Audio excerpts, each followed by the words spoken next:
Hey, we're live. All right. I know there's a lot of live stream out there, I'm sure. I'm not trying to intrude on anyone, but I got bored and I want to be part of the panel. Best way that I could be part of the panel is make my own stream. so, so I'm here with the Otaku Young. How are you, Otaku Young? Oh, by the way, Um, we're probably not going to have a show tomorrow that's because fine. Yeah, I'm on travel. So that's another yeah, reason I went live today so that I want Sunday to be a regular thing. Just everybody know that I'm on Sunday, but uh, be consistent whether it's rain or shine kind of thing. But I can't make it tomorrow, so that's fine. Yeah. I'm doing it now.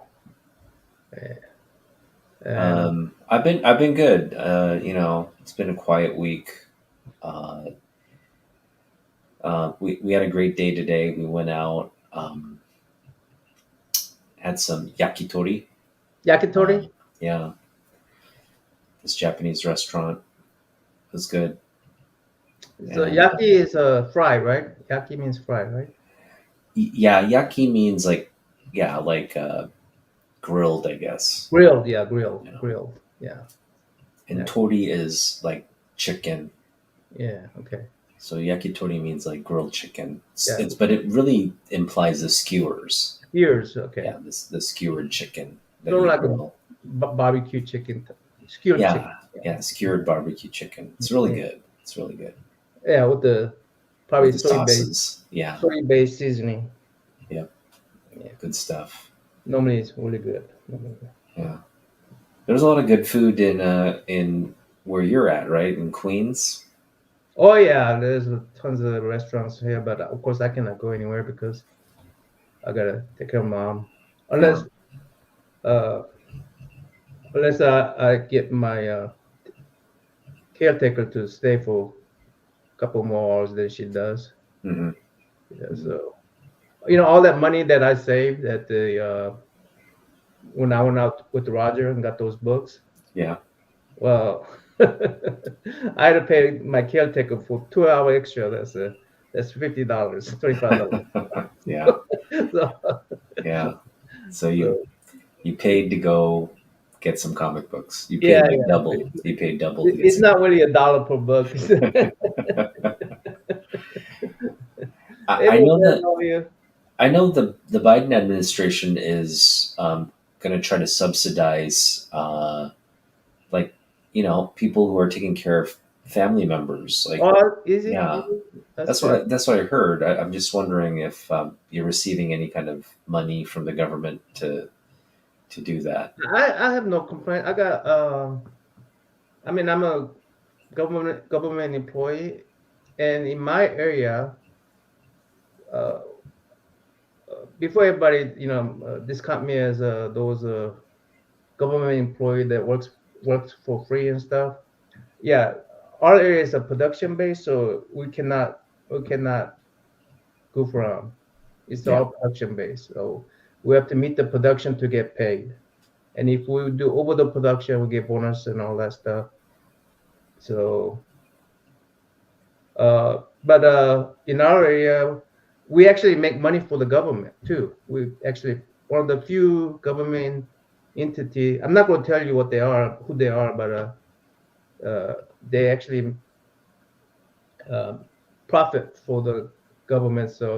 yeah, So we always get a little better bonuses, and whenever there's a COLA, they call it cost of living adjustment. We always get COLA, and I think we're getting pretty good COLA this year. So I have no complaints. yeah.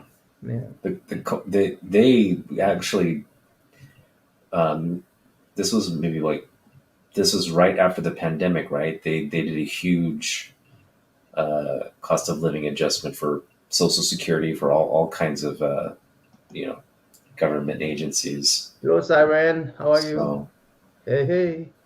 inflation is Yeah, I know a lot affecting. of people are complaining about inflation, but also people are making a little bit better money too. Right? So. I will say this: inflation's going back down, but Yeah. prices aren't. It's like, you know what I mean? Like, so like companies are I, I, actually I think profiting off. I think those companies that taking advantage of that. I think people will get fed up with it, especially tips. I'm stop not tipping people just like when they you go to the malls and they didn't serve you anything. They're just giving you food. Yep. They never tip No you tip. full. You should no tip. They want you to tip something and they got that thing stuck at like 20%. I'm going no tip. Yeah. They No, I mean, look at you, they look, look at you and go, "You gonna tip if or you're not?" getting if you're buying food and you're getting it for takeout, there's no Yeah, service there. There's yeah. no you don't need to tip. But if you're sitting They keep down, yeah, if you're sitting down and they're walking back and forth and being attentive to your And I'm needs, not certain the money that I tip will go to the person who serves the food either. I'm right? not certain of that. Yeah, So they almost make tipping now. It's like they give you the little computer pad, iPad yeah. thing, and they don't. There is a no tip option, but they almost make it like you have to tip at least I 15%, mean, they're looking at right? you. Yeah, they're looking at you but like they're gonna spit in your food if you don't tip something. So eventually, I think people are gonna be fed up with it and not tip, and then the businesses gonna have to start uh, competing because I'm start cooking. I could cook. I mean, if I go to McDonald's and I have to pay $15 for a meal, I mean, I could cook something ramen. you know, that's I ridiculous. can cook. So, When did McDonald's get to be $15 for like a Big Mac well, I meal? mean, if you so you get all large and all that stuff. It's just ridiculous. Yeah. I think. Well, and I mean, also in the New York area too. So I don't know. Oh yeah, New York area is more expensive, but I mean, still, it's like $10 for a Big Mac meal, right? $10. That's crazy. That's crazy to me. But yeah. So they will have eventually have to compete Yeah, because I paid $12 the other day for a Chipotle burrito that was like the worst burrito I've ever had. It was this Chipotle burrito, um, mostly rice. It fell apart on me, and it was just like the worst experience. I'm not going back to Chipotle and paying $12 for a burrito ever again. It was just the worst. I really regretted that dining experience. dining experience. Yeah, Chipotle. But anyway, so what have you been up to? I've been drawing. I don't know if I want to show this. I could show this, but Oh, yeah. nice, nice, very cute. Uh, Who's Was that? that Who's that? Raquel Welch? Is that Raquel Welch? Oh, I Yes, it is. see. Yeah, Yeah, yeah. you gotta give Raquel a Bigger boob. bustier appearance. It's a little too modest for Raquel Welch. yeah, she's in space suit. I mean, or one of those armor suits.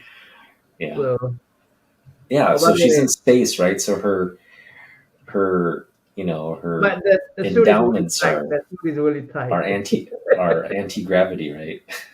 Or, They're the suit is actually bigger than her and tight. remember there's no gravity in space, young. It's not like she's here on Earth. You gotta She's float not those gonna turn into babies up, bubble. She's not gonna turn into- right? So we got Katie in the chats. How you doing? Hey, K-pop. Yeah, I haven't spoken to her in so long. I mean, I tune into her shows, but like we Let haven't me just checked in or anything. let's see. Ben You have my link, Compton, K-pop. If you wanna join us. Hang. I know there's Siren, other what's people up? are hanging right now, so No I don't know. pressure, no No pressure. pressure. Um, I picked up a comic book this week that I Oh didn't yeah, you show want to show? off on my channel. I'll show it off here though. Um, but I love this book, and it's um, it's so indicative of the era I grew. I was a kid. I was a Mhm. kid, and I have very vivid memories of Radio Shack. Do you remember Radio Shack, Young? Oh yeah, oh yeah, yeah, oh yeah. Yeah, Yeah, I've got a few of those books. I got a few of this those. is just a great book. Yeah. 1981 goodness here. We got this computer here that's like a And what matter of relic fact, one of my project is cassette tape. reviving my Trash 80 from Oh Radio Shack. yeah, oh Yeah, yeah, yeah. yeah. Reviving. Remember this thing, this relic. Yeah, I have a Trash 80 Model 3, 16K memory, cassette tape has You still have it, huh? It storage. works. Yeah, yeah. Cassette You had tape. those like big bulky cassettes too. Yeah. Well, I gotta buy the cassette tape, but that should be cheap. But when you play it, you play the computer, data, you go. I mean, it takes forever to. Uh, at college, I learned how to do sort of do a basic word editor, Uh huh. program a word editor. Uh huh. So, I Wow. So I learned that in Fortran. I said, I'm going to try to do this on a basic, right? And because I only have a 16K of memory, it did one page and it goes bloop. It's gone. It's I typed Wow. one page and it's gone. Wow. So you have to record it, and uh, then uh, then do the next page and record it on Right. the next Record another one. page. But it was okay. It was fun. It was fun. I'm gonna get me a beer. Do That way it. I can more relax and hold Do on. it. Do it. Keep these people entertained. All Let right. me see if I can No, get. I mean, this comic book. For those of you who have no idea what Radio Shack was, Radio Shack was, think of it as your like local T-Mobile store for actual like walkie talkies, like the computers that we just showed off.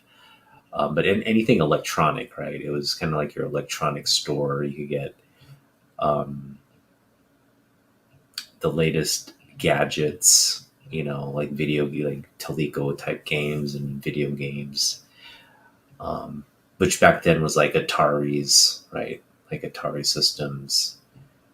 Um, really, really like um, rudimentary compared to today's technology is just rudimentary stuff, right?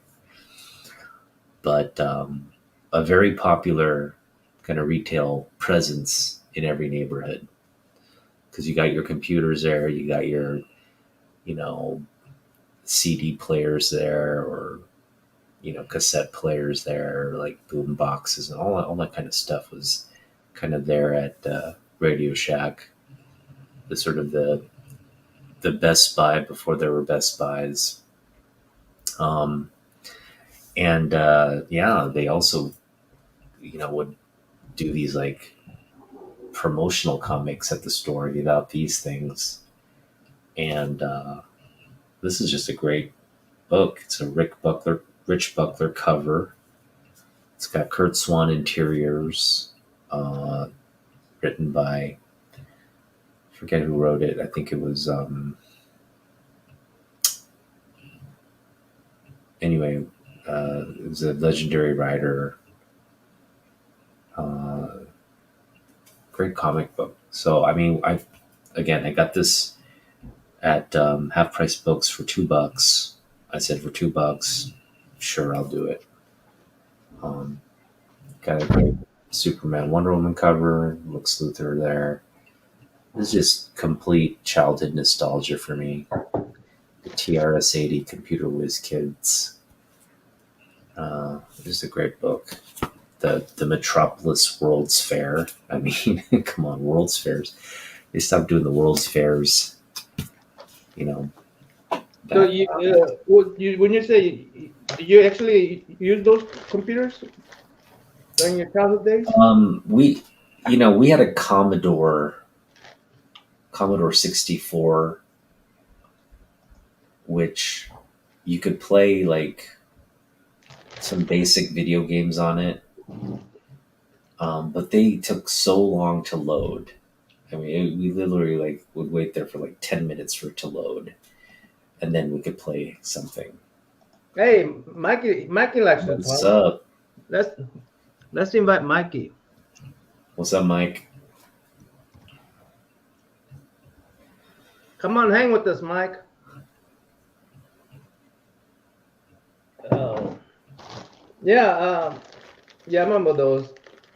Uh, I remember trying to make a Donkey Kong game. I wanted to make my own Donkey Kong game because at the time, oh, Mike can't come hop on. That's all Uh, right. No pressure, man. no pressure. Mikey I might know be we can working. get intimidating. Oh, he's Oh, got okay. roommates and stuff. Okay, that's cool. Um, yeah, it was a different time back. Like it's weird to talk about pre-internet age, but Yeah, your kids not going to grow up knowing that there's internet there forever, thinking that internet was always there. well, I mean, I'll explain that it's something that came during my lifetime, and hopefully you'll be like, what? But yeah, you're absolutely right. Like um, the generation after me never knew what life was like. Well, I'm the generation that you know where it ended. Like I'm Gen X, and then you get millennials, and millennials had it, like, always had the internet as with from when they were kids. I'm a generation where, since I moved from Korea, right? So our technology was a little bit behind from the United States. So I'm a generation where we had one phone in the house, where we had like three or four family, because we rented the other areas out. So one phone in the house, one black and white TV that we all shared. Boy, I didn't like that at all. Because I want to watch my Chutney Paro, you know. But so I went from that and came to the United States and found out there's a remote control for the TV in color, right? And then all day station. Then went from that to record players, cassette tape, CD, then mobile phone. My dad had a mobile phone with the beep on it, and at the time, not too many people had mobile phones, so he could only call certain people and the landline people, but not too many mobile phone connections. No, I So mean you've seen the gamut of the yeah, yeah, technological yeah. Then went spectrum. from the trash 80 to these these Yeah, from the color computers, black and color white television. computers, and Mac. to- Those little Mac thing. I thought those Yeah, were pretty impressive, even though they were black and white. And yeah. then 280, 286, no, 8088, 286, 386, 486, Pentium, and then Windows Dang, 3.1, you the know your DOS. computers. DOS. I also did punch cards too. So punch card, DOS, Windows, Windows 3.1, Windows 386. Then we had Windows 98 and all that. And Oh man, you're bringing back some memories there with yeah, then of course you're going to we used to I used to have a Windows BBS. 96. I don't know if you know what BBS is. Yeah, yeah. Bulletin board service. Tele. I have a modem. I had like three lines into my house, and I provide a bulletin board service. People will log in and on times, and Yeah, I had like over 500 members yeah, that come in and log in and stuff. yeah. Yeah. People don't realize, like, back in the '90s when the internet was just getting started, Linux. they had. they had these chat rooms where you could go in, right, and you could chat like type. It's exactly kind of I'll be the BBS that set up a chat room, yep, and 3 or 4 people could talk. Uh, yep, well, including me because I only had 2 other lines, so 3 people yeah. could talk. It was Then one literally night, it was like Matrix chatting. You didn't know who was on the other end of yeah, that phone line. It was just like this like man, screen I was one of the few ones that had a meetup. We actually had a meetup. from the chat rooms. Yeah, and some of them was not a very good Attractive. idea. No, Like, but were you like trying to meet girls? huh? Were you trying to No, meet they're all girls? Like, guys. They're all guys. oh, they're all guys. Okay. So it was like comic book nerd stuff. Like, hey, Yeah, I mean, let's meet up and talk comic books or something like that. like ham radio guys, those electronic hobbyist guys, All right. No, I wasn't quite that Huh? geeky. I wasn't quite that geeky. Then we had what this thing called FidoNet, you know. So what happens if you go long distance, it costs you, right?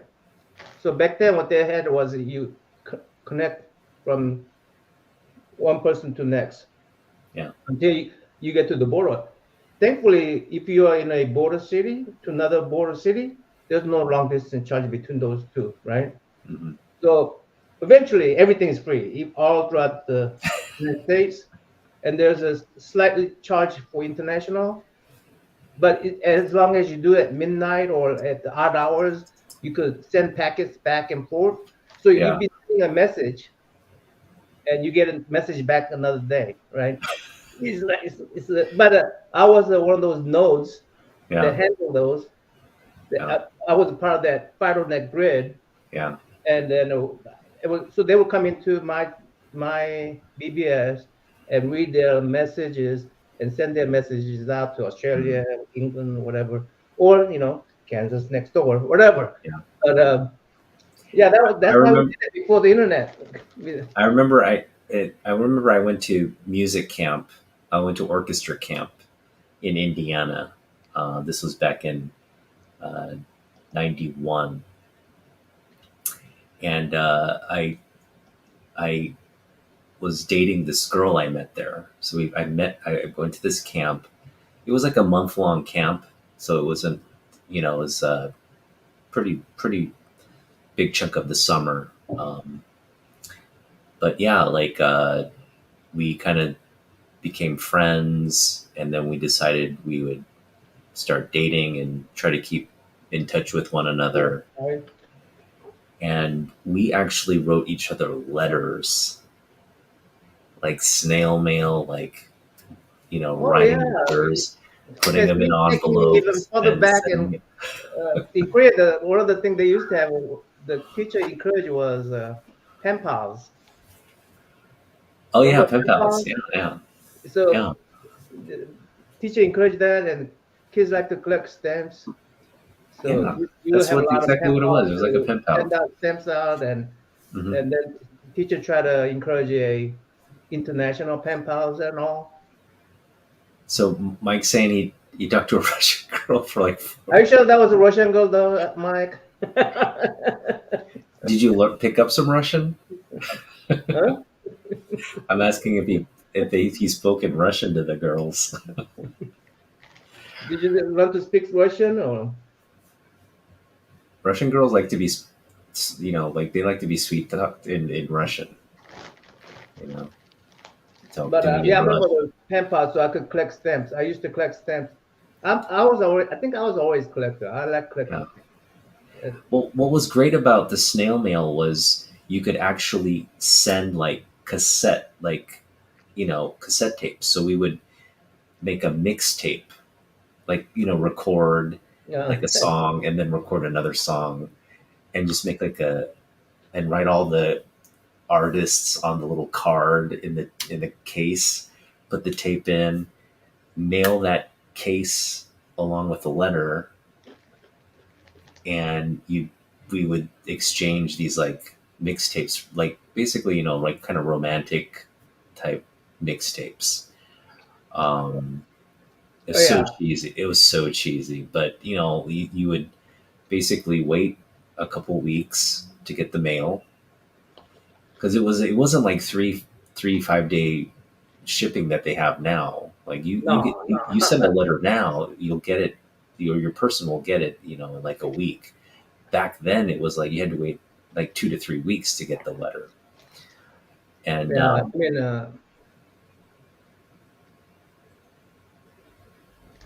yeah, I never did the cassette tape thing, but I did the oh pen yeah, pal thing, that's and yeah, uh, yeah, I don't know.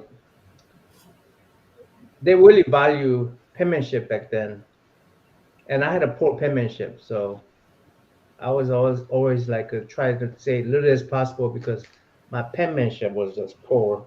yeah. Well, And like compact discs became like the big thing when I was like just getting into high school. So it was still tapes for a while, but then by the time I was in college, like everybody was like listening to the 5 disc CD changer from Sony. That everybody had that in their college dorm room, and that's ancient technology right there, right? Like, I guess everybody's listens to CDs at home. when Maybe not. I me and mean, my sister was about to come to the United States, so my mom and dad sent us to the school where they were teaching us how to read English or speaking. They were teaching us that, and they used a cassette tape to record our voices, and then we, say it back. Me and my sister was just giggling all day long because this is the first time we heard ourselves on a cassette tape. So we sound really different, right? yeah. I'm trying to find my case I had a logic. friend who moved to Germany. I make a cassette tape. One side me talking about news from home. The other side was full of songs of new things. Oh, that's pretty cool. That's pretty cool.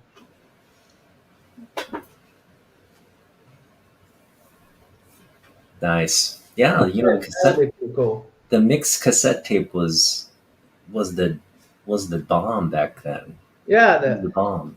to me, Yeah, CD you had wasn't your Walkman. invented to me because it didn't make a mix. I mean, you could burn the CD, right? But not as convenient as a cassette, right? No, that's a lot of work. To make Yeah, a mix cassette tape is a lot of work. You got yeah. to press the two buttons, wait for That's the not a whole lot of song, work. You don't wait need a for the whole computer for song. it. That's some dedication and love right there going into a mixtape, I did mixtape. Yeah, I mean, right? yeah. Hey, Brian, Those are good times. how's Oklahoma doing, bud? What's up, B?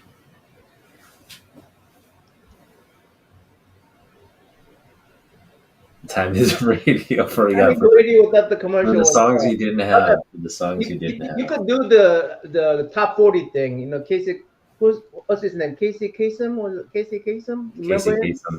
Yeah, Yeah, and he top 40. disappeared, right? Kasem is. We don't know what happened to him. He's He's missing. is he missing? He didn't pass away. So they presumed him dead, but he just is missing. They never Oh, found his body or anything. oh, I didn't know about that. Unless I'm missing something. I Maybe they don't did know find about him. that. I didn't know about that. But Casey Kasem's gone. But he, right? Am I imagining this right? Beautiful tonight in Oklahoma. Enjoy it because that's very rare in Oklahoma. Okay, Casey Kasem. Hello, Let's see Butsy. if he died. Hello, hello. What is this hangout? What you doing on YT? Oh, so Sorry, wait, I'm he talking with he my got. mouthful. Oh no, he got diagnosed with Parkinson's disease. Um, We're just hanging, talking. Try to get chat to get involved if you guys want to get involved. Yeah. sepsis. Oh, he died of sepsis. So I just remember there was a period of Yeah, time it is where he was the missing. same.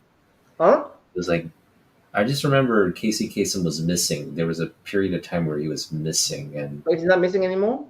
no, he died of sepsis here in Washington State. He's from Gig Harbor. It's crazy. It's our backyard. Hi, Bercy. Oh wow, she's Bercy is watching from Norway. What's up, Norway? Welcome Norway, home. hello, Norway.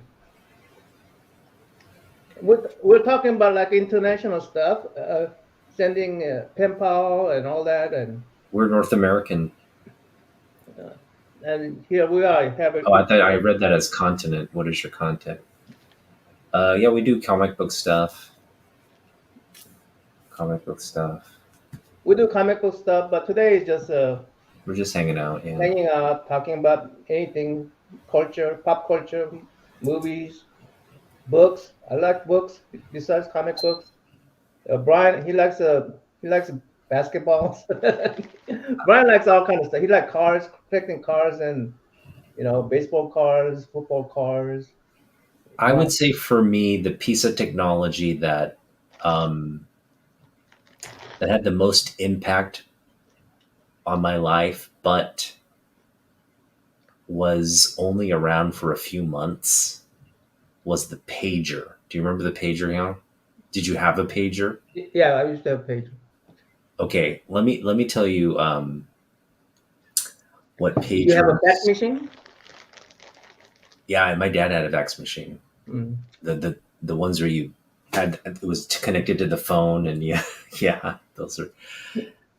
He had several iterations of the fax machine, but the pager in Korea. So I was in South Korea for a semester. This was in '97, Mm. and I was there learning language and culture stuff. But I So was there his for son was missing for 6 months. yeah. But He went missing for 6 months, apparently mm. related to Parkinson's disease. That's unfortunate, though. Yeah. So the pager in Korea, no one had cell phones back in the day. Okay. So this is how you met up with your friends in Korea. Everybody had pagers, and Hey, Brandon, what's up? you had a call like a phone card. You'd go to the nearest phone booth, and you would dial your friend's pager to page to call you back at that number at the phone booth. And when you eventually connected, you'd say, "Okay, let's meet here." That's how like you would communicate with your friends back then. So it was like really, it was very vital to communication tool. And then in that very same semester, you saw pagers go instantly to cell phones because Samsung released like a tank of a cell phone, and immediately overnight, everybody got that cell phone. They just like threw their pagers away and went right to the cell phone, and then that changed everything. My, But back my dad then, had one of those brick-sized cell phone when they right? first came out. Motorola. When they first Motorola, came out. yeah. Samsung's was like this big. It was kind of like a brick size too, but it was a little smaller. And then they got progressively like slimmer. Like Motorola, the StarTAC came out. I mean, it was just crazy how that cell phone um, cycle sped everything, like sped the mobile technology. You know, I'm sure Norway has a better build than us, but this is from this is Japanese beer, Sapporo. good stuff. Sapporo's good stuff. Oh. Here's a Bercy. That Sapporo though is made in the U.S. It's Yeah. U.S. Oh, Sapporo. I had a pager too. I thought I locked. Oh, thought you look. Yeah, you got if you got a pager, you look really important. Uh, then you got when you got the first one, you look really important. Wow. Yeah. Hello, No, Sleepy. How are you? hey, what's up, Damien? The Um, I I, I, I I I shared the love my link. cell phone. Anybody want to join in on the chat? I love my cell phone. When I first got it, it was like this again, this big bulky thing. You could flip Yeah, the the thing. receiver, At the You know big what I like about tiles, those phones? at the antenna. I could do this and act like I'm a Captain Kirk. It was like a Captain Kirk like communicator, right? And then you had to pull up the antenna, and then it went to like flip phones. I hear a lot of people are actually going back to flip phones because of the screen time addiction. Like they basically are spending way too much time on their phones, and so a lot of people are choosing to really like cut the cord and just get the basic, text and call Hmm. old technology flip phones because it it's still useful, but you're not spending a lot. You're not on it all the time. Um, and I am really on my phone more than I should be. I mean, many of you can tell if you're following me on Instagram, I'm constantly on Instagram. Young, I know you are always on Instagram because anytime I'm on Instagram, I see that you're on Instagram. And I'm like, Well, no, I think I just leave it on, but I'm not next to my phone. oh, okay. You just you just have it on all the time. Yeah, my Oh, well, nice. car phone. Oh yeah, car phone. Oh, Ooh, car phone. car Ooh. phones. That's a high roller Having right your phone in the car, that was like, ooh, important. Deluxe. You had to have the little cellular thing, installed on your car. That's high Japanese tech. make good food though. I don't doubt that it make a good beer. The candy is just blasting. All right. Yeah, Yes, Japanese Japanese food's make a good. good food. Koreans make a better food though. I gotta agree with you there. I gotta agree with you there. I Yep. mean, to me, Japanese food are a little. Uh, they don't use too much spice in their food. Koreans like to season their food, all kind of seasoning. So Yeah, people think Japanese food and Korean food are similar. They're so dissimilar. Um, they're really not alike at all. I mean, in certain aspects, they're alike. Like we both like, are both cultures like grilled fish. That's a big, commonality. Barbecued beef, like barbecued pork, barbecued beef. That's sort of more of a Korean influence on Japanese culture.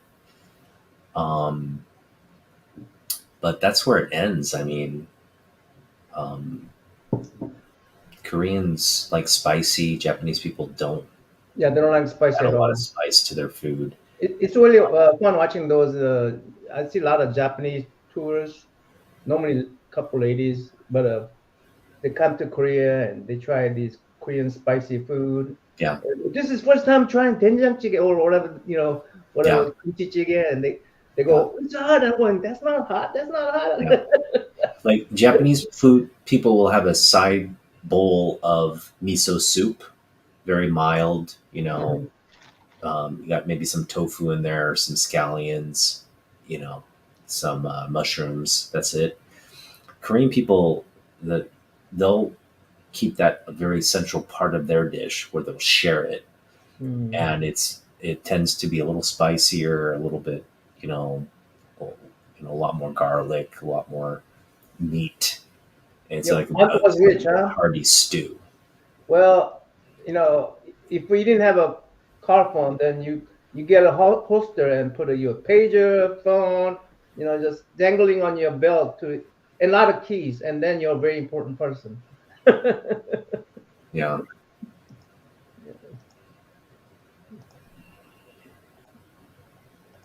Yeah, very it's so, different. Korean and Japanese are very different in food. I think we have a Koreans are more Confucius nation. I don't know if Japanese. I think the Japanese are a little more reserved, but they're still pretty funky people. If not in an insulting kind of way. Hey, Bercy, you say you want to talk politics and stuff. What do you think about American politics? It's not a good time to talk about American politics in America.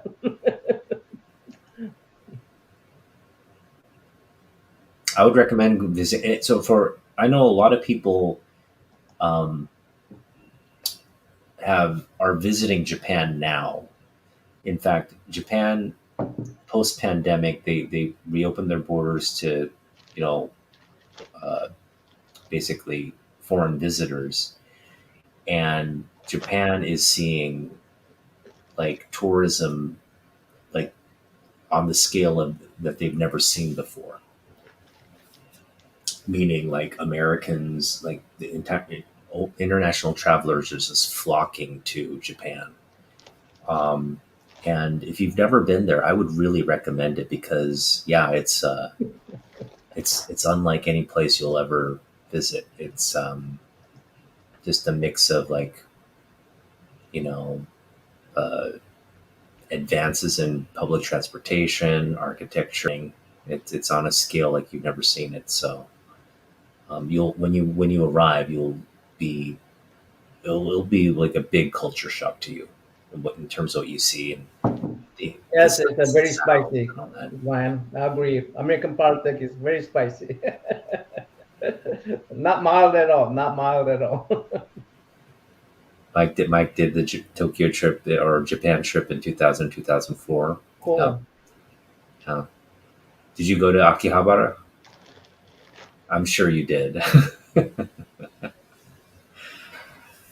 And Akihabara is No again, problem, Bercy. We understood if you. you're into comic books, okay, if you're into comic books and you go to Akihabara, you're gonna be like in your element. It's so much fun there. It's like video games, manga, toys, like just Japanese pop culture to the and they have a lot of American pop culture too. Like Japanese people love American pop culture, so you'll see like you know like old um, Transformer toys, GI Joe toys, all kinds of stuff like that. So I was watching this a girl who pulled those critical liaka. Do you know what that is? oh, Mike went to Bandai and Toho Studios. That's legit right there. Bandai is the Oh, Bandai is like basically like Marvel of they produce everything um, like pop like animation toy related stuff. So what were you saying here? you know those people who pull these little two wheels, manually pull you around the city and give you a tour. Oh, the yeah. Yeah. So I was watching a YouTube video where this tiny little girl, I mean, she was tiny, right? And she was pulling these fat American guys around. I'm sorry, guys. I'm sorry, fat Americans. I'm fat too, so I can say this. Anyway, and I was so impressed by her, uh, being really doing such a hard work like that and still being bright and talking and then being on YouTube. And man, I instantly subscribed to the girl, but uh, the way she's giving a tour and she's trying to learn English. That was really fun watching her, and just introducing like the not Shinto temple kind of things, and those are tiny little things that people would ignore, but she would show you and go around the touring. It was really fun. If I go to Japan, I would like to take one of those things and ride one of those things and see, just check out the city before you try to before you get lost on it. Okay, Young, I'm going to show something, and I'm going to share something in the chat here.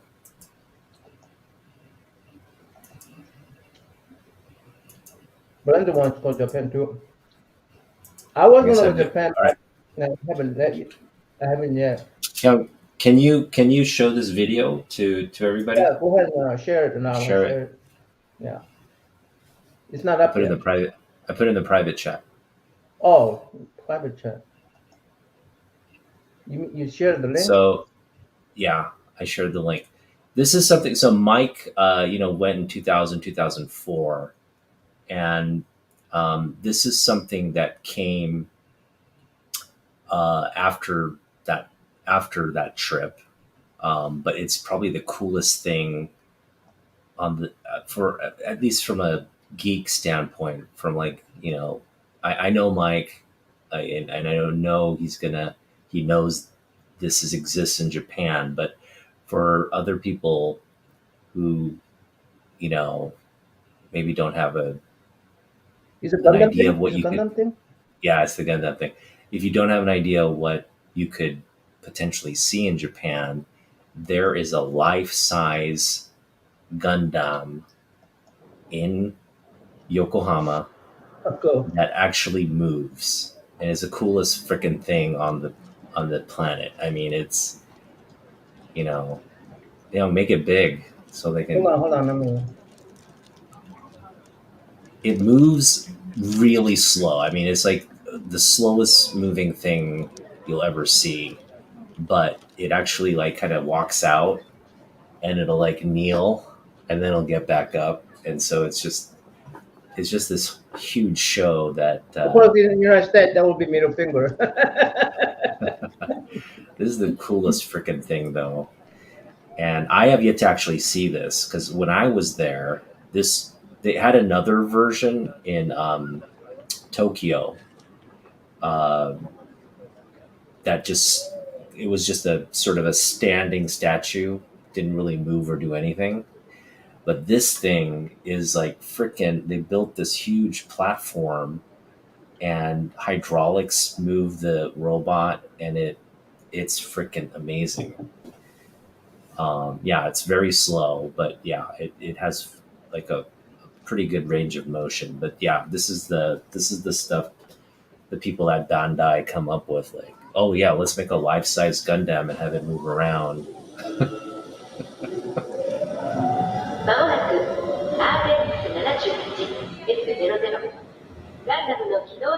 Hey, Roscoe.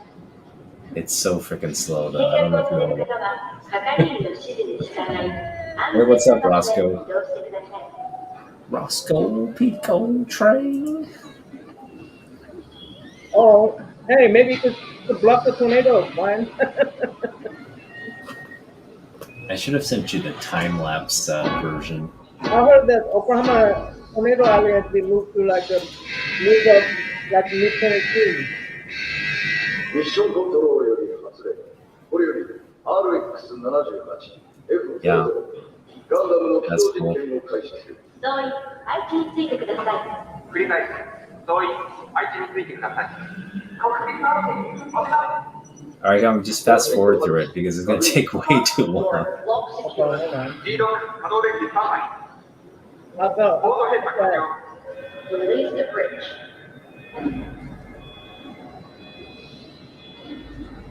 I just want to 2 times that. How is it good thing? 出力します。 Hey, Can you do it faster than 2? Forward to position. Time is fast. TK のソファーを解除。 Complete. Submarine. ガン、移動準備完了。 It's so freaking cool though. ミッションコントロールがガンダム、聞こえま It's す。 so freaking cool. 移動指定制御措置を起動させてください。了解。移動して制御措置をしよう。ガンダム、起動。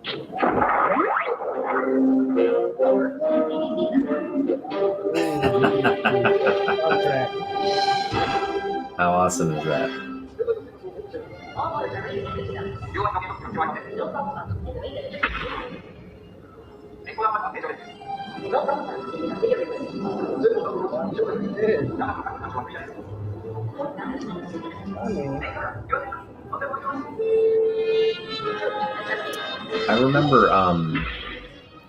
I remember there are actual engineers in Japan who are researching how to actually make one of these, like realistically make this like a functioning like utility. There are people actually researching, and not Hold on, I cannot they're hear not you. toy related at all. You can't Say hear me. what? So there are people in Japan researching this technology Yeah. to actually make a real Gundam, like a real functioning Gundam. Hmm. Like scientific researchers. I'm not talking like toy, toy corporate people. I'm talking about like civil engineers, like scientists are looking at, and this is all part of it. Like they make this right. Okay, we know the range of motion and how to do. So as technology improves, like they are really focused on building like big giant robots that can like be used This as is really, really military or funny. I just read. I mean, I just saw news today from this YouTuber. The they are thinking about making a satellite. You know how they make satellite all metal based, aluminum based. But they leave debris and they're heavy and all that, and they could fall to earth and damage stuff, and it could potentially be fatal and all that stuff, right? So they're thinking about making a tiny satellite made out of wood, and oh, Japanese is the one who's working on them right now. wood satellite with Yeah, wood satellite. with electronics inside. Yeah, and then when they crash, they just spun up. They just burn up. Yeah, That's cool. yeah. Yeah. Is he gonna flip the Flip finger the now? Well, finger. that's what I say. If it was an American Gundam, he would have flipped the finger by now. Yeah, but that's the kind of cool stuff you could see in Japan. Um, Yeah, I mean, Japanese, they are pretty innovative people. I gotta give you that.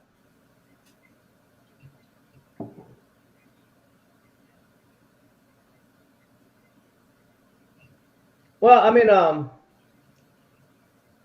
think there's several ways. First of all, you could have something carry it, like a satellite system, like a shuttle system. You could manufacture it in space because it's so tiny in space station. Take the wood and manufacture it. It's really small, so Birthsy's asking what culture we are. So we're both American, but we're Korean American. We're from Korea. yeah. Yeah, our parents are from Korea. Normally, people think of Korean as people who don't. Normally they say, "Well, Koreans don't." Yeah, South, not North. um, Not too many North Koreans legitimately could come over to United States. So yeah. Um, when they talk about Korea, that they don't think we'll get along with the Japanese, but me and Otaku especially, he's married to a Japanese lady. I have no problem with the Japanese people. So Yeah, I think politically that's a little bit exacerbated. It's a political, like the governments don't get along, but in terms yeah, of the people, I I, I, I don't respect any government. Japanese is one of those government I don't respect. uh, I don't even like Korean government. but I do want to mention like there is historical kind of animosity between both cultures. We don't want to like under like I oh don't. Yeah, I don't want. I mean, I don't want to un, underemphasize it. Like, there's one thing that I wish they do away with. The nose burial. Do you know what that is? North what? Nose burial. The Norse burial. Nose. Oh, what's that? Well, back when Japanese imperial days, they would invade Korea, and one of the things that they make their soldiers do is cut off Korea's nose Oh, to and then show that bury you have that. killed them, right?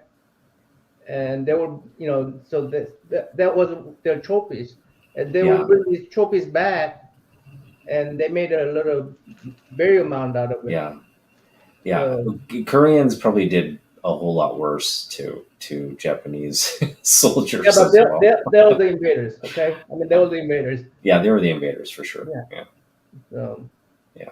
But no, I mean Koreans were probably doing a lot of bad stuff yeah, to yeah. Japanese dead bodies as well. So I mean war is never pretty, yeah, uh, but yeah. We fought fended off the peninsula from the Japanese invaders. So it's a testament to. I think that that's kind of like again there's that history there. It well, just led to a lot of animosity between both cultures. That proximity, the fact that one tried to take over the other how multiple how times. how the Japanese saw it uh, is the Korea. They always call Korea land the bridge to China because it's all about trade. It's all about money, right? It's all about trading and stuff. And going through or going through sea was back then was really tough. So if Korean was peninsula to China, or Japanese call it bridge to China, and Like a they wanted port, you're to saying. be able to occupy Korea and have access to China's market. So Yeah, it was always desirable for, and to be honest, a lot of Koreans immigrate to Japan. So a lot of, I mean, if you take a DNA test between Japanese and Korean, there's not much difference between them. yeah, yeah. Like if you look at the archaeological migration, Japan is really there's a portion of Koreans that entered through the western part of Japan, and then there's a portion of people that emigrated to from the Philippines to like parts of the eastern part. So this is we're talking, like back when before the nation even was formed. Um, the early settlers of Japan came from two different nodes of Asia, and they kind of mixed and created their culture. But so it's not like people were originally from Japan. It's like they migrated there, and so yeah, the heavy Chinese Korean influence ethnically as well as some Matter of fact, when they had island a cultures as well. shogun, when they had like a shogun war, there was a seven distinct family. They had a war against each other. I mean, they're all vying for power, right? There were seven big family, and one of those seven family was Korean family. So that tells you how much of a Korea had influence. And a lot of political people who had to escape the politics in Korea will eventually end up in Japan. Yeah.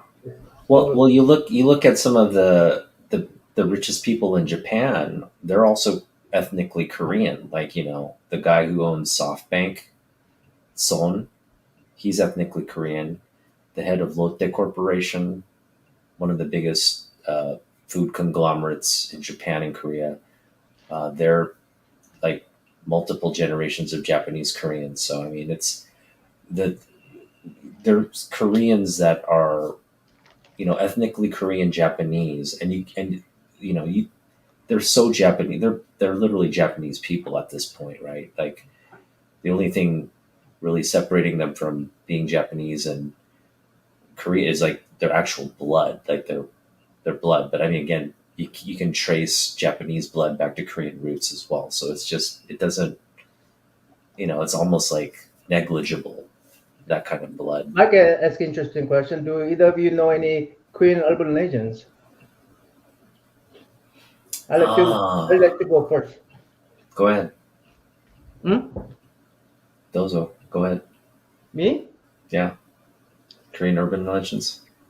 Um, so is the Honggiltong urban legend? I guess Hmm. I'm not really familiar with that one. Honggiltong? Yeah. Okay. Well, so there's a. I mean, this is a like. Is the urban legend required to be like a recent or could it be historical? It can be historical. Okay, so I'm gonna go with the historical one. Uh, Now, United States, we had a slave system in United States. In Korea, we had a peasant and noble system. And so if you are born peasant, I mean, I mean, essentially you're a servant. You're essentially you're a second class citizen. And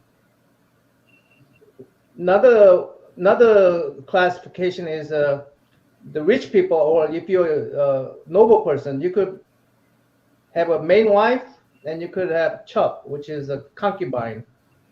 Now, if you're born from the concubine, you are still noble person. You're not a peasant, but you are born from the concubine, so you will never get a go ahead in politics. Anyway, Hong Kil-tong is a supposed to be a brilliant guy, educated, uh, great at martial art and all that stuff, and but he's a born from the concubine, so they will never give him the chance to have an influence. So what he decided to do is going to he basically became a Robin Hood, steal from the rich and give to the poor kind of thing. But his urban legend is that he could appear because he dressed exactly. I mean, he dresses a very in a certain way uh, that he's appears everywhere at once.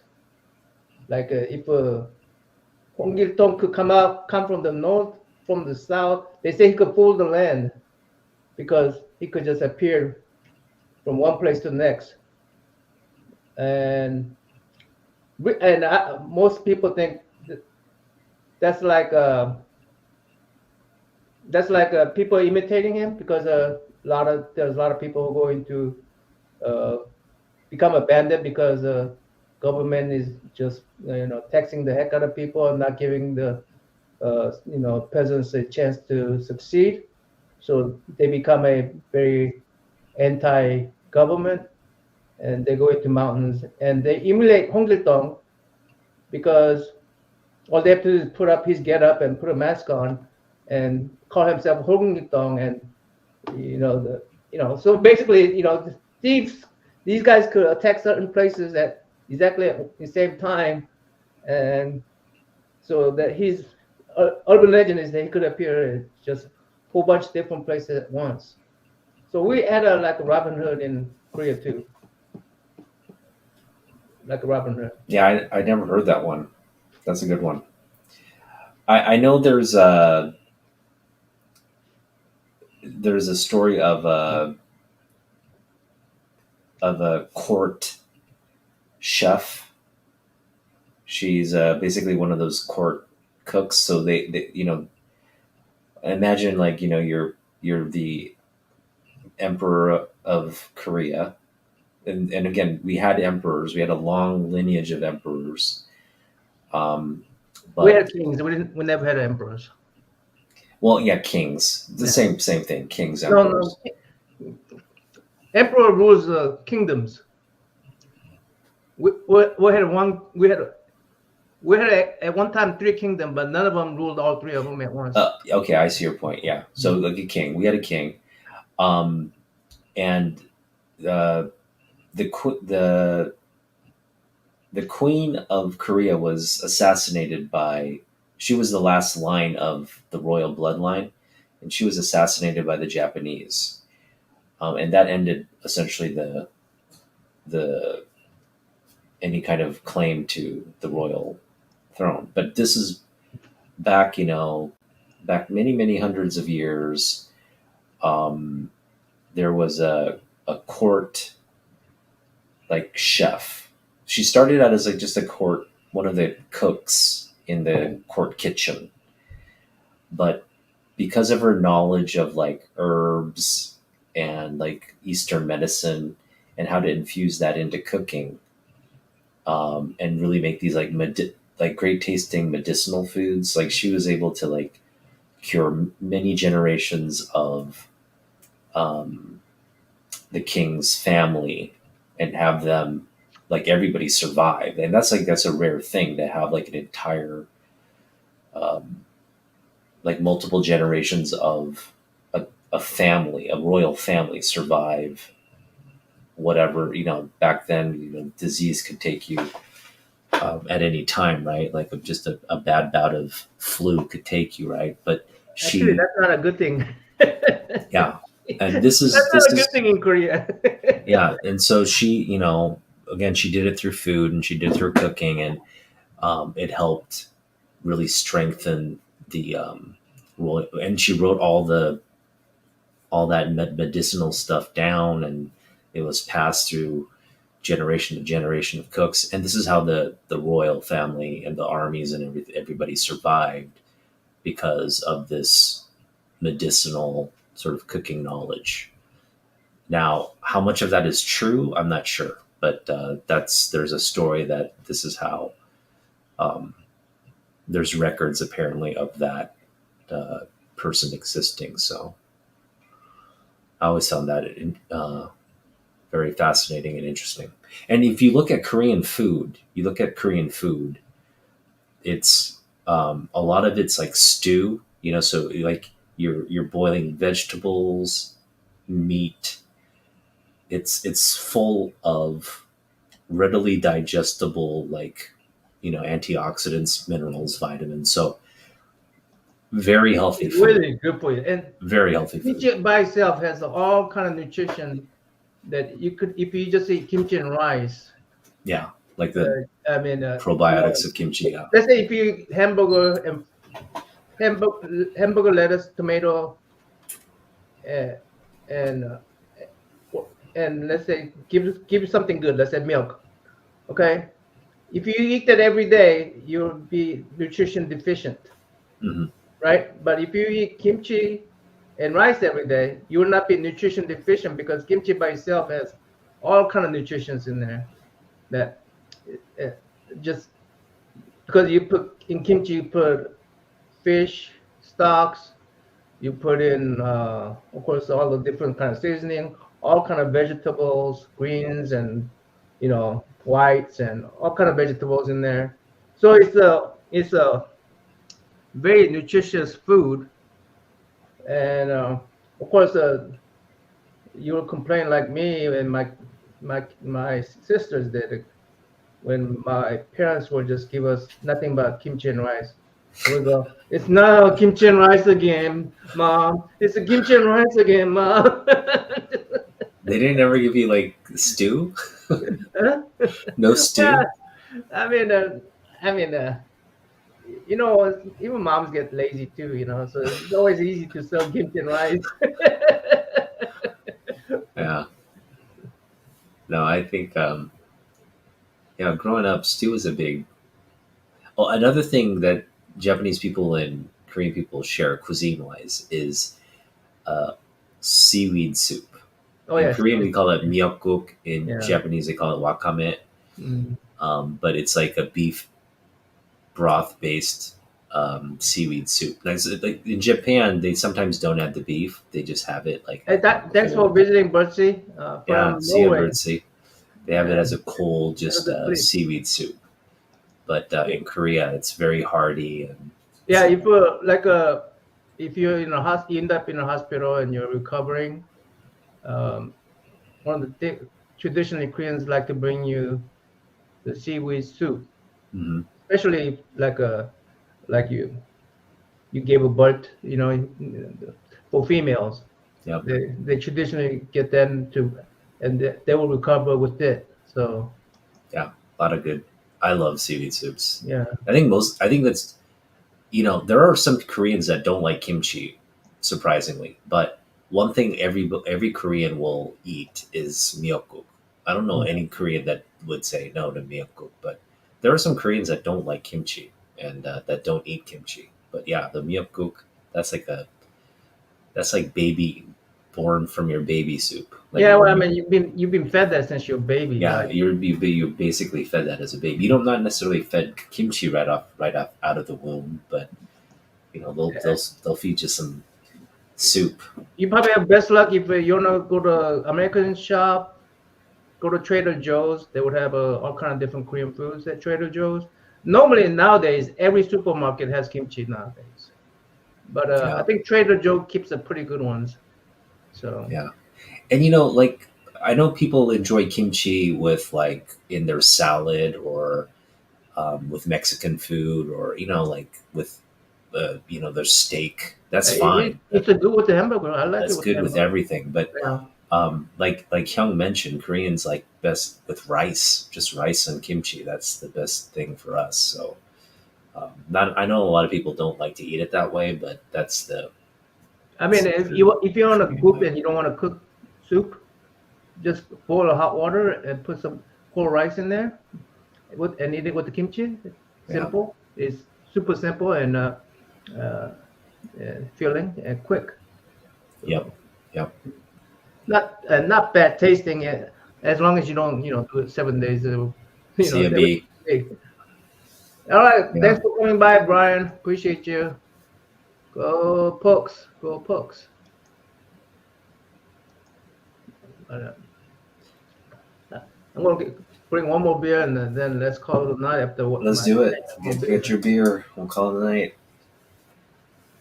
So yeah, I mean there I my wife and I in our conversations about um lately we've been kind of because we want to retire in Japan. We feel like healthcare system there is just better. Um, with whatever money we save up for retirement, it's going to be the cost of living there in Japan is going to be cheaper. And again, Japan is one of those places where like you're so connected. Like you can't drive in Japan. You have to literally either bike or walk everywhere. So as you get older, having to go out and walk everywhere um, and again, you don't have to walk up stairs necessarily. They have like elevators, but it's forcing you to go out and interact and like really be active. Like here, it tends you have to almost it's hard. It's not conducive to being active. The lifestyle in America because you drive everywhere. You're at home almost all the time. So it's a little bit of a difference. But in Japan, if you want to get anything, like even food or groceries or whatever, you have to walk to the store. Um, so it's a lot of physical exertion. But we were just thinking, yeah, well, as we get older, it'll probably uh, be conducive to living longer if we're in Japan. Just and also like young people would help you. Like if you said, "Hey, I need some help carrying these up to my apartment," you could probably form relationships in your neighborhood where people would be happy to younger people would be happy to take up groceries for you and stuff. Like here in America, there's not that's not a thing, right? It's hard to have your neighbor, especially if they're like I mean, down the block. honestly, uh, in Midwest, I think it's a little more friendlier. I think now there's also a chance that you may run into some more. You will run into people who's not used to seeing all kind of people, right? You have a better chance at that. But they're pretty friendly. Oh no, I'm Americans are very friendly, but I'm just saying like there's a difference between like like I if mean, you're like carrying your growing up groceries, too and stuff. right? If you're carrying your groceries back to your like out of the car and into your house, like Yeah. who's gonna like? But if you're in an apartment complex and you're struggling, there's going to be somebody who walks by and sees you struggling and be like, "Oh, can I get those for you?" So it's just a different dynamic in terms of Let's say spacing and like where people are.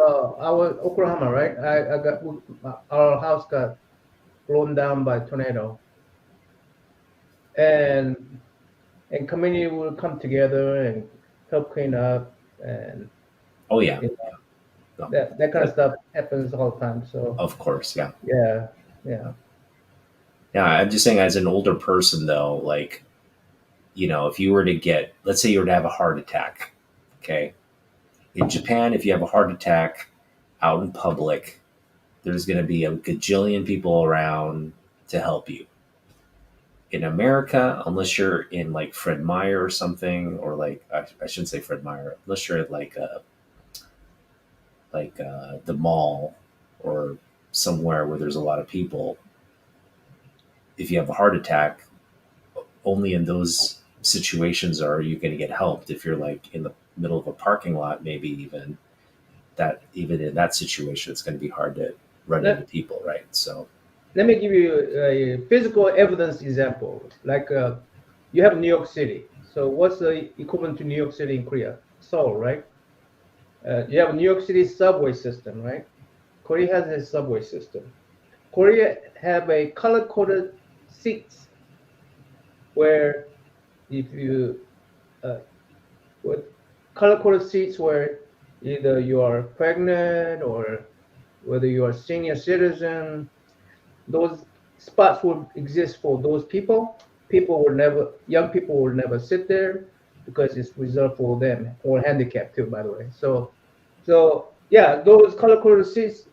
We, in the New York subway system, we don't have that, but in Korea subway system, they have these things, and people understand that. Hey, you don't, you don't sit there. those are Yeah. reserved for if, like for instance, if somebody's standing, some old man, uh, I guess I'm an old man. If I'm struggling, with my comic books in the bag, someone offer me a seat, but in Korea, but not here. Yeah. Now, I will say this: that's not always the case, though. I mean, there are times when like you see young kids like on their phone and Yeah, ignoring like old people, but they at or least have color coded sticks. yeah, they have the color coded seats, and Yeah, generally, young people would give up their seats, but there are those that yeah, of course. Yeah. are not. But then there's some very annoying old people too.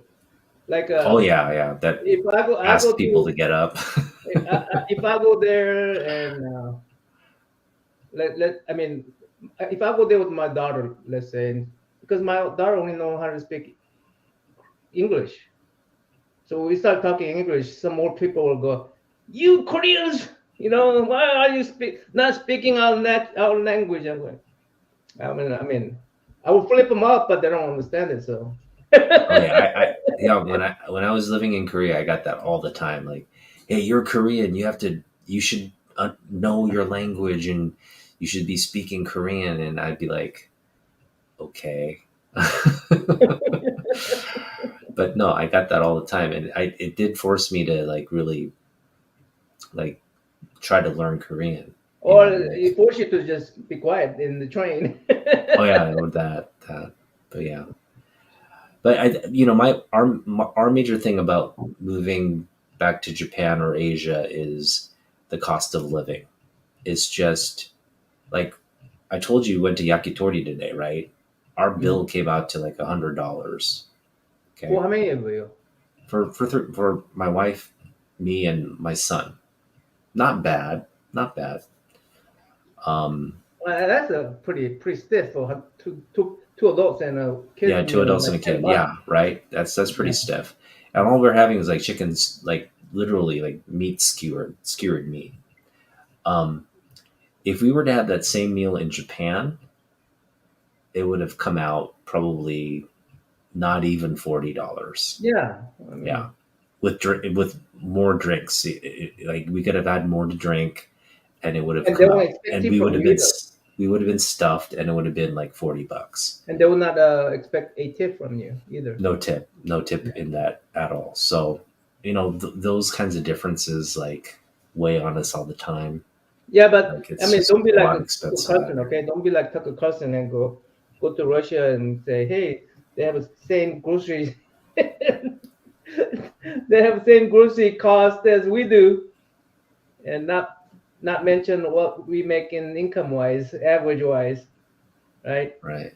Like this guy goes to Russia and brag how modern Russian supermarket is. And one of the things he demonstrated is where you put in coin to get the uh, where you have to put the cart back into it, and you get your coin back. He's he acts like that's nothing in the United States. They have those things in the United States. They have it at the airport.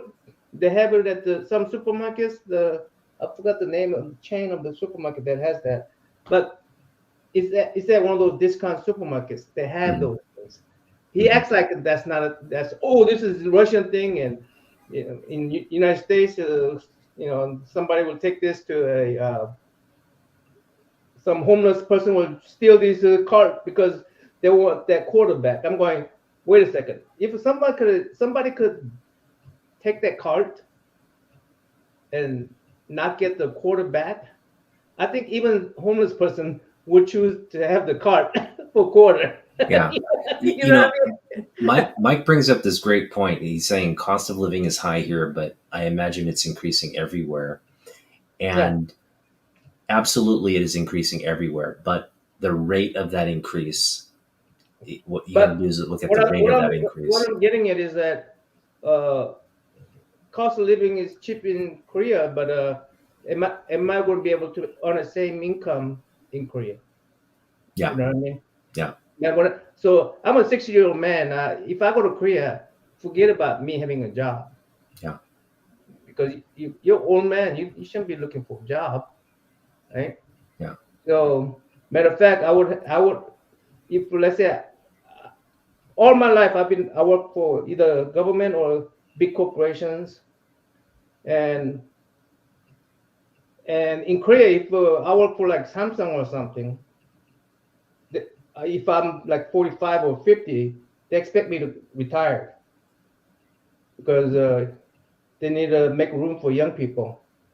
Yeah. And so yeah, their expenses cheaper, but have we considered what kind of income that I'm going to be able to make over there? Yeah. You know? So The McDonald's is a great example. Like McDonald's here, like we were saying, like in certain cities, it's like $15 for a Big Mac meal, right? watch it, In, chop and drop. I'll arrest you, buddy. yeah. In Japan, a Big Mac How many is is bad? still $3. It's still $3, and it's still like 500 $5 for. It's less than $5 actually because it's like 500 yen for a Big Mac set. So you're talking what's that? That's 350, $3.50. Sorry, 500 yen would be Yep. seven. It would be $7. It'd be $7 in Tokyo, which is still cheap. Still cheap, right?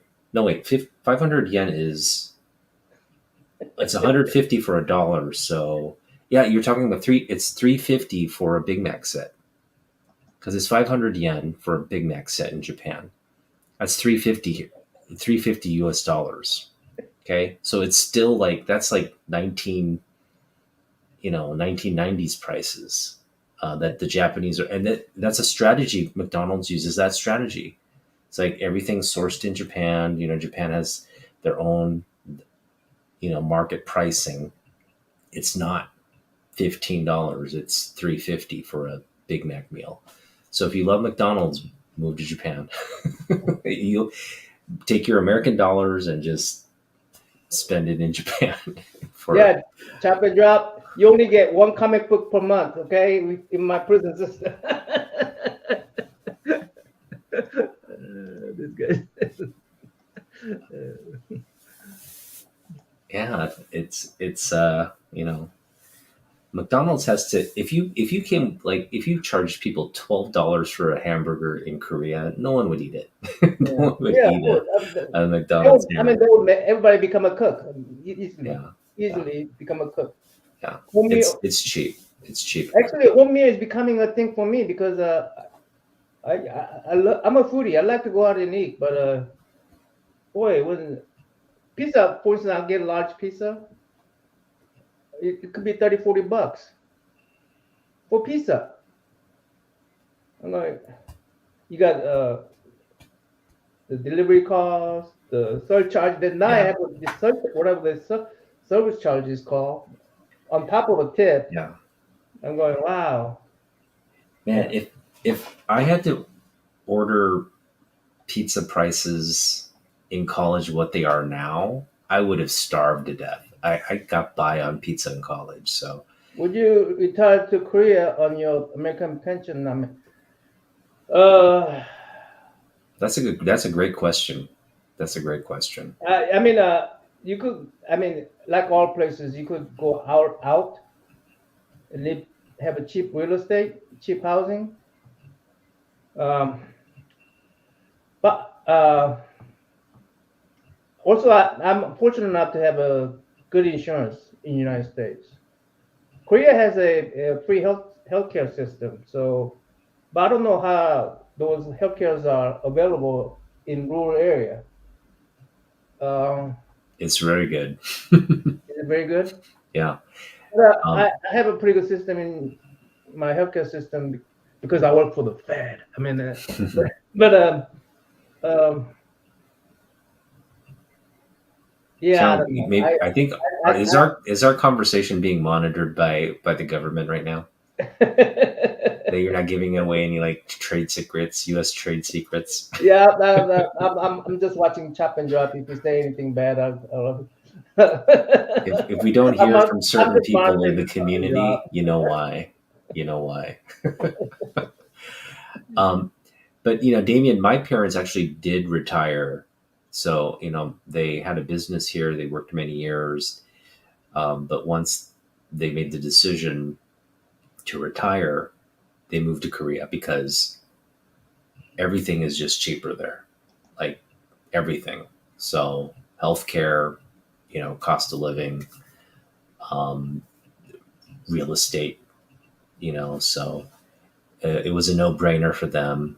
And they're enjoying it because what they've been able to do is they've been able to have, you know, basically convince their retired friends to like move into this like retirement community together. So they're like just hanging out with their buddies essentially every day in this like retirement community. So out where it's like relatively urban, I guess, but it's still um, got all the amenities of like like when you say it's like out of Seoul, there's still a lot of like big cities that have all kinds of different industries and communities there. So it's a it's not like you're in the boondocks. You're actually everything's connected. There's a hospital. There's you know a good system there. So they Okay, love it. They love it. here's something that I would not get used to in Korea. It's air conditioning. Now in United States, we have a central. Normally, I mean, generally I had the central heat and air, right? And Korea, a lot of them have either central heat and air or really fancy cooling system or heating system. Well, heating system they're okay with, but cooling system. So I get really hot in summertime, and I go over to my uncle's house, and they say, "Oh, you're hot. I'm going to cool you down," and they turn on the air condition just for you. I'm going to cool you down. So I go, oh, "Thank you, Uncle." I'm sweating everywhere, and all of a sudden, cool air comes. I'm really cool. Then okay, are you cool? I go, yeah, I'm cool because they turn on the air conditioning and go back to being hot again. And now, even though a lot of people have it, they will not use it because they get if they spend too much energy, they get penalized and they pay double or triple the whatever the rate, and it makes no sense for them to constantly have those AC on. Uh, and in United, yeah, exactly right, Sleepy. I'm spoiled. I'm really spoiled. But Yeah. you know what? I bet that is probably the way to go is to conserve energy because I probably need to watch out for the environment myself. But Yeah, I would recommend. Well, so if you don't want to go to Korea, you could always think about like Philippines or Vietnam. Do you like sort of like tropical like beach environments? That'd be a good place to retire. Good food, relatively cheap. Um, you know, uh, exciting. I mean, I think Vietnam and Philippines they're both very exciting cultures with a lot to offer. It'd be fun to live in a place like that. And again, like Korea is expensive. Like we say it's cheaper than America, but it's by Asian standards. Like Korea is like you know, it's like Japan is like the U.S. of Asia, basically. Like you know, very expensive, and then you have Korea, which is right there as well. But you go to like places like Vietnam, which is still a developing economy. Philippines still developing economy.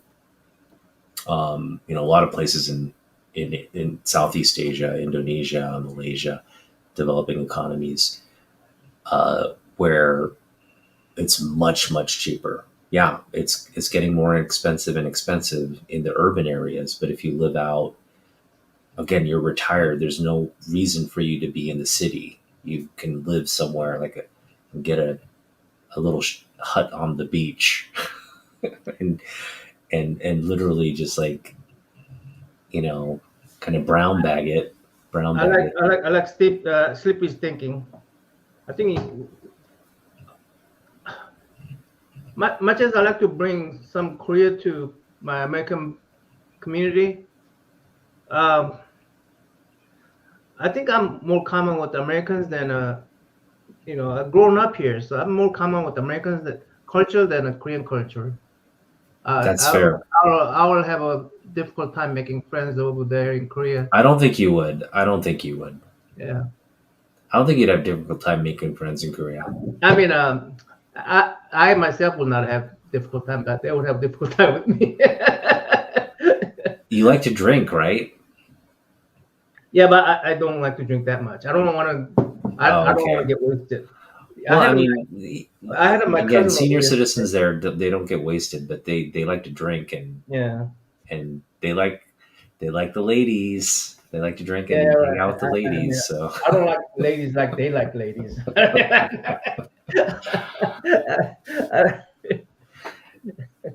I I mean, don't like the ladies like they. I mean, I used to. I mean, I used to, but when I was younger. But I'm not saying I'm a pure goody two shoe kind of yeah, guy. you're not But a Christian.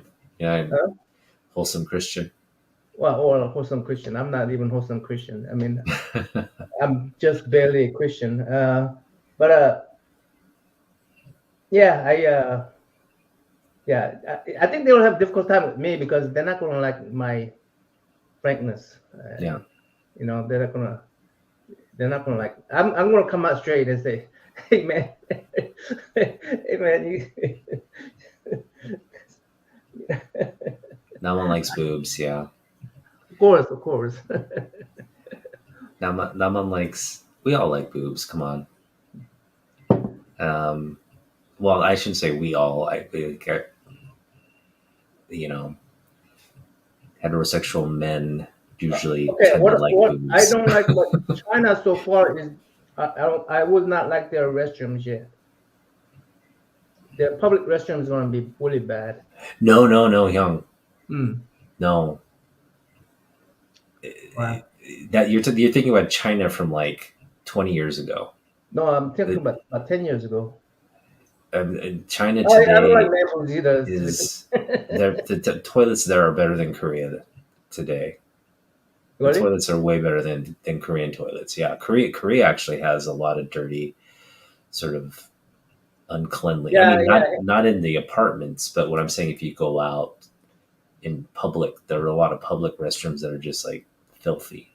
yeah. But in China these days, it's they're all living, and that's why they're having this huge financial crisis. You have like people just building these high rise uh, apartments there that have issues with financing and don't get built, and then people they're not able to move in and just I'm talking about places where we could live with some amount of, one thing that you can't ignore American technology is the P trap. You know what P trap is in the plumbing? yeah. Okay. So you have this little U thing, you go into it. That is a brilliant technology, by the way, because even Korean did that. They would have the septic tank, and they will have a pipe just straight, because it's common sense that you need a pipe straight down. That's point A to B, straight down, right? And what happens is the methane gas builds up, and the smell will come up through the pipe. Well, what P-trap does is when you flush it, water will flush all the way, but in the U area, you'll have a water trap, so that when the methane gas comes up, the water will not let that methane gas come up to the restroom, so there's no smell. So a lot of facilities in Korea and China would have these straight pipes, but yeah, so make sure they have a P trap in their restrooms, in their rest areas and stuff. What is it called? P trap or something? What about? I know a lot of, when you say, like, if I were to suggest Americans go to Vietnam to retire, a lot of people would be like, no, thank you. Like the history of the I think Vietnam War. Vietnam is probably pretty good. But Vietnam, I'm telling you, if again, But I think they you got a won't. very little window though. I think you got, because they're coming up so fast. Yeah, I mean, Yeah. again, it's a great. It would be a great place to retire, in my opinion. Like, um, assuming like there's not this wave of Americans that come there, but if you're like an individual American, you go somewhere just on the outskirts of Ho Chi Minh. There's a lot of beautiful coastal regions. You could probably get a really nice beach house, live there. But again, like Naman said, you want to be around friends and people. There's no guarantee you go there and you create a community of people that you like hanging out with. That's the biggest thing, I think. But in terms of the cost of living, food, uh, all the amenities of modern life, Vietnam has it. You know, Philippines has it too. I mean, I'm really thankful that I have a YouTube channel. You know, and I'm able to have this community where I have friends all over the United States.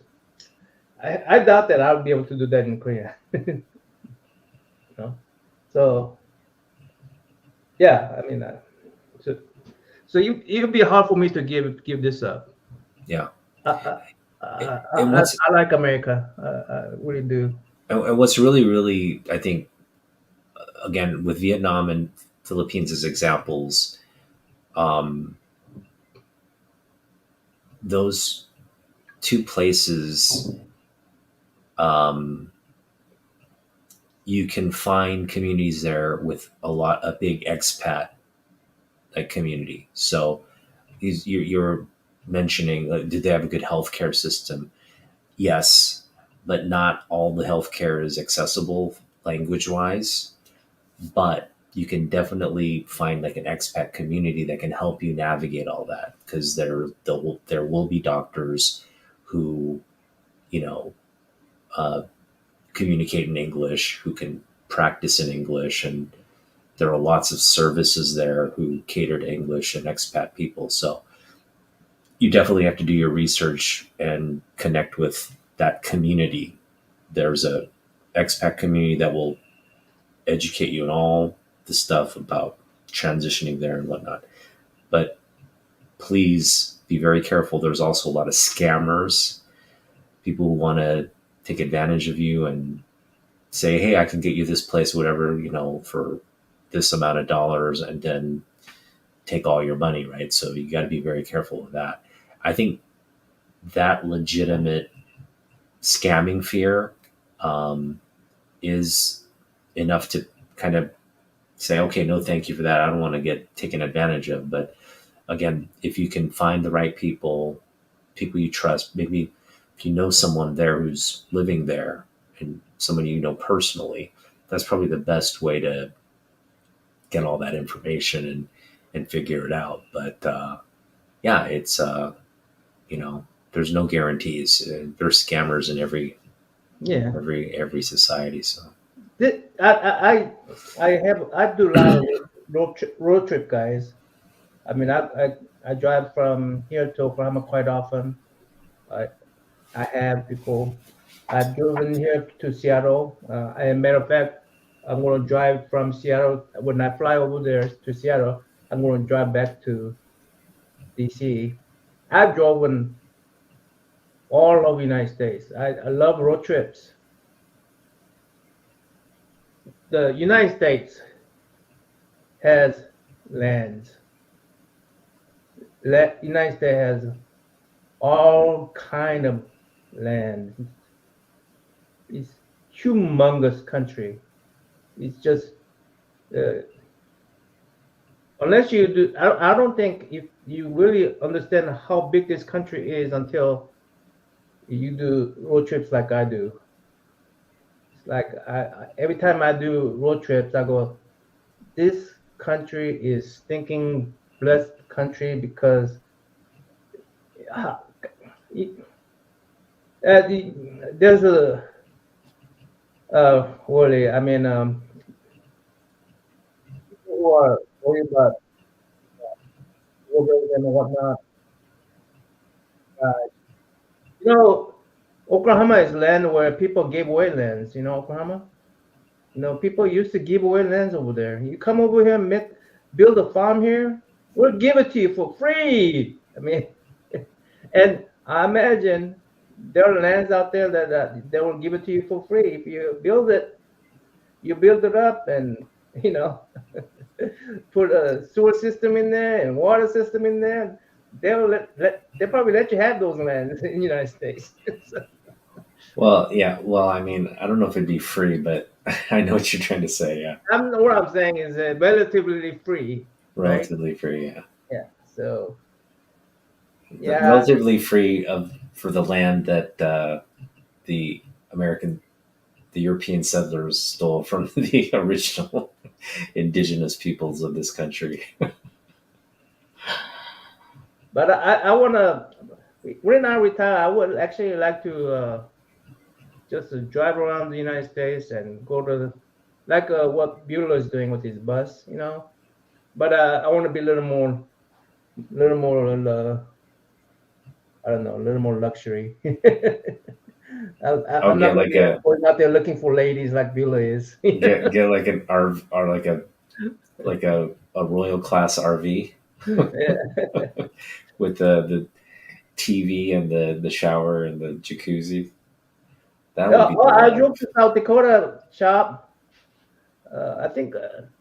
I think I went through south and north, somewhere in between. I don't remember, but it was during the winter time. Yeah, Like I was going through. I mean, some of those places, there's no people there, man. Just no people. yeah. You get lonely out there. Um, Yeah, South Dakota is a little too wilderness for my tastes.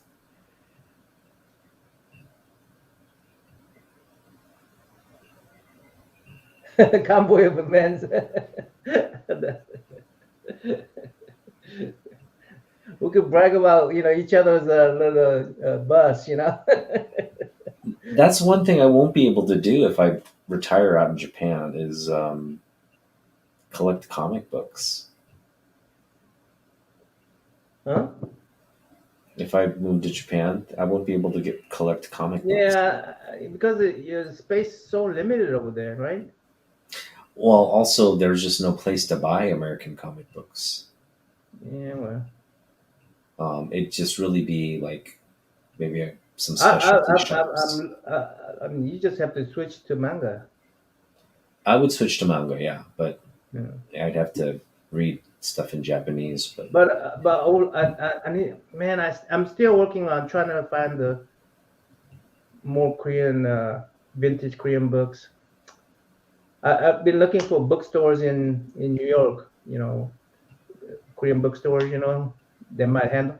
Every one of them is selling like BTS albums and all these K-pop music stuff, all the new stuff. None of them are selling vintage books. that's a Then tough, yeah. I did find a really vintage bookstore that's just all bookstore. Uh, all the negative reviews are getting from like people from India, Asian guys. All the negative reviews are, and then you see this white guy. He looks mean, but he's friendly to white people. But he's like really mean to the. So Mike brought up that we should just buy a community and form our own country, kind of like the X-Men. Yeah, there Krakoa. Slippy. There are some Korean bookstore, but a lot of them are selling like. There's also Japanese bookstore too, but they're all selling like new stuff. And I don't see Korean bookstores doing. I don't see Korean bookstores doing something like a Kosh, for instance, because money will come in slowly in those kind of business. Korean business people need the cash flow quick. Yeah. They need the cash flow. So There's an island somewhere in the Pacific that's actually selling. You can buy an island. They're selling islands. They've got all these like micro islands. I think it's like Tonga or somewhere, and they actually will sell you an island to live on. It's like $1 million or something. It's just some like reasonable amount to own like an island, but there's nothing there. No running water, no. It's just land in the middle of the ocean. But yeah, I mean, if I'd be down with the comic community, just being early settlers of even though Krakoa. you're ambitious, you're ambitious, man. Yeah, I'm looking for old Korean stuff. I'm going back like when I was 6, 7, 8, 9, 10 on there, like books from, but it's still books from like at latest or earliest is 69, 1969, 1970s. So I'm looking for those books in Korea, but Koreans don't collect like Americans do, and they don't have a space like we do. And so the idea of keeping those books keeping those old books and not giving it to yeotjangsa. You know what yeotjangsa is, right? The, not giving it to those candy people who makes candies. It's recycle. They are recyclable, so they definitely want to recycle it. But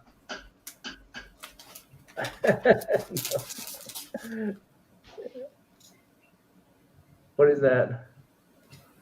So this is a plastic model kit from 19. When was this produced? Oh, it was 2003. Okay, about 20 years ago. Of an old school Toyota 2000 GT. I actually picked up a bunch of plastic model kits that haven't been built, but they're like older kits. They're like this guy collected them, I guess, just didn't build them. He has them in the original boxes. But I picked up a bunch of like really awesome, like Japanese plastic model kits. Like, look at this one. I don't know if you guys remember Lupin. You know what? Really, like one of my friend like to build back. Back in the 70s, he liked to build these airplanes. You know, Mm-hmm. he would have a whole bunch of them, and he would build it up, and he would just have a whole bunch of them just tied to fishing strings. You know, fishing lines. You know, and he Yeah. would have them up there, and that was so cool. Have, just ceiling full of airplanes just floating there. Pretty cool stuff. These are Double like seven. these are Japanese. You gonna build it? You gonna build it? I'm wondering if these have resale value though. I Mm, kind of would like to sell it. I'm mm, not a great modeler, so I feel like but I feel like these model kits are like sorry, Chop. probably have limited production. You know what I mean? It's not like they're not producing these over and over again. Yeah. So and then again, it's still So, the so original you kit. think you could resell it? I'm hoping. I know I think you want to sell stuff. You need to have an eBay account and sell it. Try to sell it. this is stuff I just picked up from someone giving it away Mm, because so my wife's part of this community, right? And she apparently one of our community members recently passed away, and he was like an otaku, basically like a nerd, and he collected all these like toy, like vintage, like in Japan they have a version of Hot Wheels. It's called Tomika. Tomika is basically like Japanese Hot Wheels, and it's really like they've been building them since the 70s. But he's got this like great Tomika collection, and so the lady donated it to my son. So my son has his like vintage Tomika collection now, but he also had all these like plastic models and like toys and stuff, and I basically said, like, we'll take those. We just picked them all up. So I've got all these things now that, I like this stuff. I'm not going to be like, thanks, Big. Have a good night. I'm not going to try to tear them apart and like build them. I'm going to want to keep them as is, but they do take up a lot of space. So maybe selling it is the better option to a collector who's going to appreciate it. But good night, Damien. Well, I've got a little bit left. All right, thanks for hanging out, guys. This was fun. Just chatting, and I think we're just kind of talking life here. Just retirement is something everybody should have in the back of their mind. It is a goal that you have to work toward. It's not something that like you think you have time to plan and I'll do all that. No, I'm turning 50 this year, surprisingly, but it snuck up on me, and I just feel like I have to really start thinking about it and planning I for want it. to do more art when I retire. So That's a great plan. I want to do more art. So Yeah. what do you guys? Again, make her boobs bigger, young. Bigger boob, he says. Bigger boob. Bigger boobs. That's Raquel Welch. Maybe I do this. Maybe I do this. Make her butt bigger too. Come on. Okay. All right. I'm gonna go, guys. Hey, thanks for coming by, guys. Appreciate you, Mike. Ciao, Mike. That Damien. guy from Norway. What's his name? Brandsworth. Brad's K-pop, Earth or something. K-pop popped in for a little K-pop. bit, and K-pop popped in for a little bit, yeah. and Let's see, I'm probably gonna hop off and Brian check out what's going on. basketball. Brian, yeah, B, loving the I don't want to basketball forget anyone. helmet. Sleepy Widow, of course. Yeah, Ben Compton popped in for a little bit, and Aaron popped in for a little bit. Oh, and Brandon popped in for a little bit. So yeah, appreciate you guys. Have a good night, all. Hey, looking forward to talking to you, Mike, on the quartet thing, the Dark Tower. I want to. I want. Well, I'm going to tune in, but I kind of want to join in on that. I love the. Oh, I'm Dark sure Tower. like, you read it, right? I read it all the way to the last book, but I stopped it because I was kind of like, do I really want to finish this and end like 20 years of my life? So I still have to read the last half of the last book. Well, what we're doing is we're reading next chapter is next reading is we have to read the second Oh, you're book. reading it? Yeah, Okay. we're reading it, then we're discussing it. So read the second book. Who hasn't read it? Oh, we got like 2 or 3 people hasn't read it. Oh, So, okay. so we're mixing it up. Mike has Gotcha. Mike asked questions. Mike's read it, right? Yeah, Mike read it. I read it, and who else read it? What's his name? John? I think Steve. Mm-hmm. So there's like 3 of us who read it, and there's like 2 or 3 of us has not read it. Yeah. And then we sort of like getting the